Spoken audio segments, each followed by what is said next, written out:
Whether you own a cat or a big dog or a small dog, just like Ollie here, it's important to make sure that they are as comfortable as possible when you're celebrating tonight.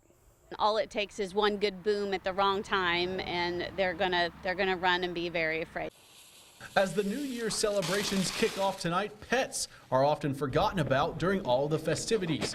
And with more people partying at home this year, there's a greater chance you will be hearing the crack and pops of the fireworks in your own backyard. This one's going to be a little bit different as so many people are going to be shooting off fireworks at home.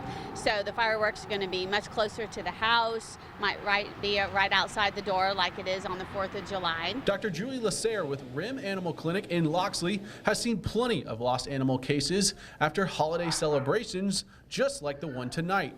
Her #1 piece of advice is to keep them indoors. So if they're used to sleeping in their kennel at night, keep them at their kennel. If they're used to sleeping in the bed with you, keep them in the bed with you. Try to keep everything as normal as possible. Lasser says to resist the urge to overcomfort your pets during the fireworks, as to not work them up and make them think something is wrong when the fireworks are going off. As for most Baldwin County residents I spoke to today, they all had their pets in mind for tonight's big celebration. We've had dogs in the past that we've had to either give the calming aids that you get at the Petco or PetSmart. Bring her cage into our bedroom, cover it up, put her in the cage, and hopefully that works. If not, then we bring her into our bed. Be right there in his bed with me, so if he does get a little scared or nervous or the fireworks work him up, at least I'll be there to calm him down. If you do come across a stray dog or one that might have gotten out because of the fireworks later tonight, Dr. Lasser says to approach it with caution, see if it has a dog tag, and then contact its owners or animal control. And if the dog seems aggressive, stay away. Well, right now here at the foot of I-10 and Baldwin Beach Express, there is no straight shot to I-65. But come November, that could all change. Standing in the way of connecting I-10 with I-65 are 25 miles of timber. 5 years after failing to get approval to plow a path to I-65, legislators believe they have cleaned up the language of an amendment which they hope will make it more acceptable for voters to approve a tolled road. The toll option was wide open in the county, and voters didn't like that, and I certainly can understand that. Politicians, law enforcement, and business leaders are behind the new push to get the road built. They say it simply makes sense. I urge you to support passage of Amendment 2. It's a win-win for the state of Alabama. What could be another win for Baldwin County is that the entire portion of the new road won't be tolled. That the tolled portion would likely be from 31 to this portion here at the northern terminus of the Baldwin Beach Express. It'll allow some free flow of traffic around the mega site, if you will. On the heels of Hurricane Sally, the push to evacuate people during tropical weather is a big part of the new cell. We do see evacuations when we have larger storms, and we need this new evacuation route as an alternative, because in some storms, a lot of people do evacuate to the north and to the east. So if there are evacuations, tolls can be temporarily suspended by the county commission. Building this road leaves the decision to pay a toll or to continue to take Highway 59 to I-65 solely up to the drivers. If there was an emergency and I had to use it, I would take it. But ordinarily, no, it wouldn't be worth it to me. I would support it. I might not use it and pay the tolls. I'd probably use other roads, but it would, in my opinion, it would get the tourists and out-of-staters, and we get some of their money and they could help pay for some of our infrastructure here.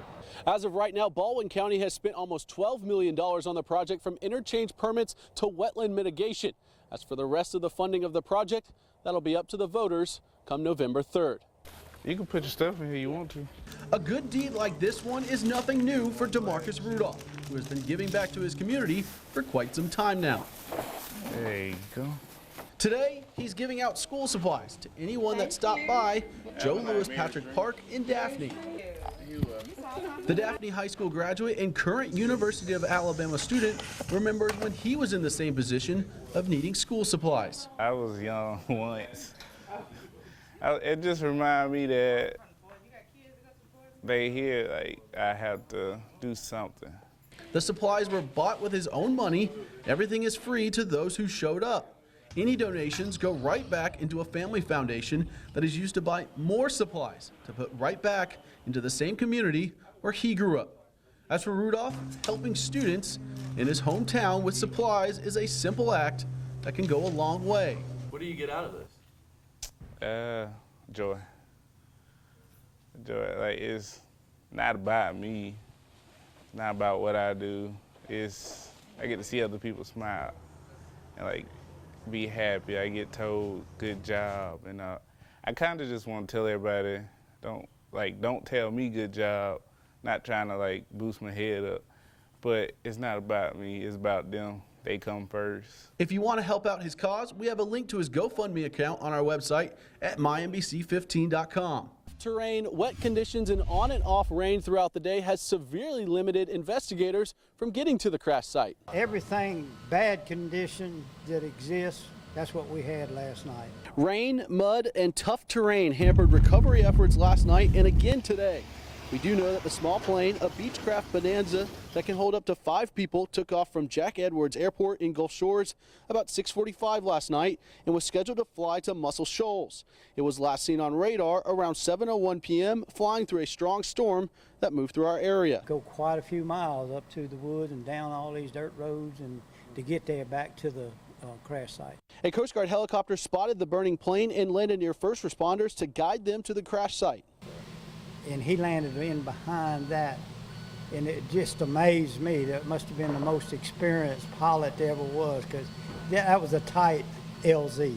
It took first responders and investigators several hours on 4x4s and ATVs to reach the scene. When investigators got there, they found 2 people dead. One victim, 65-year-old Timothy Ray Rhodes of Florence, Alabama, was the owner of a company that managed rental properties in North Alabama. Published reports identify the second victim as Rhodes' wife, Doris. Both bodies were taken from the crash site around 1 a.m. The county coroner will conduct an autopsy tomorrow to confirm the identity of the second body using dental records. In a statement released this afternoon, the FAA says the NTSB will be taking the lead in this investigation. Infrastructure upgrades, more sidewalks, and improvements in drainage will be broken up into 2 phases of construction for the beachfront's walking district. The city of Gulf Shores has green-lighted a project nearly 2 years in the making. First and Second Avenues in Gulf Shores will be the main benefactor of the $5.3 million project that aims to bring back an old feeling to this growing city. We had lots of new businesses that have popped up in Gulf Shores in the last 15 years, but here in the Beach District, we had a lot of mom and pop restaurants and stores that never came back after Ivan. Gulf Shores recorded 27 inches of rainfall during Hurricane Sally, putting enormous pressure on the city's drainage capacity.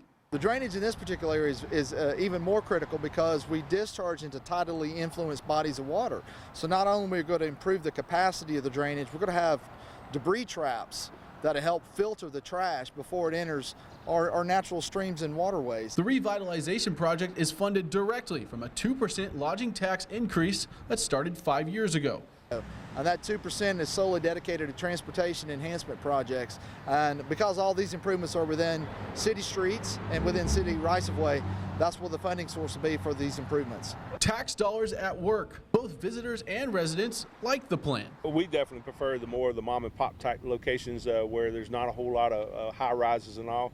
Sounds like a lot of money, but in that area, yes. I think when you drive down and you see all the people walking around, I think you do need more sidewalks.